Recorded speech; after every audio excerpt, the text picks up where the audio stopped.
Hello guys, সবাইকে শুভেচ্ছা জানাচ্ছি। যে যেখান থেকে আমার ভিডিওটি দেখছেন এবং শুনছেন,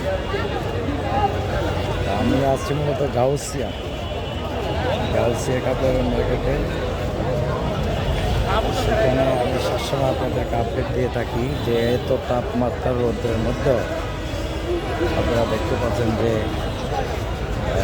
অনেক ক্রেতা বিক্রেতা তারপর সমাগমন হয়েছে। এখানে আসলে অনেক লোক, আমি আপনাদেরকে বলতে পারবো না যে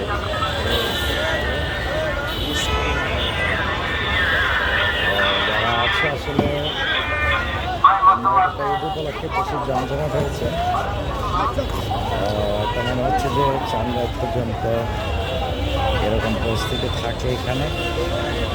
এখানে আসলে বাংলাদেশের সবচেয়ে কম দামি কাপড় ক্রয় করতে পারে, ওই কারণে আর কি মানুষ এখান থেকে কাপড়গুলো আসলে কিনে। তবে এই জায়গায় দেখেন আপনারা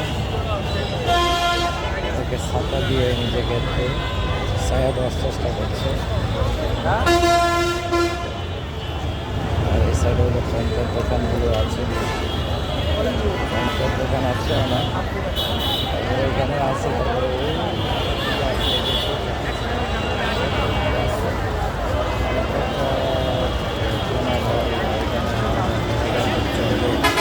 মহিলারা যত কেনাকাটা করছে, ওই কারণে আমি আসলে আপনাকে দেখাইলাম আর কি যে পরিস্থিতিটা আসলে কতটা গরমের মধ্যে অবস্থা খারাপ।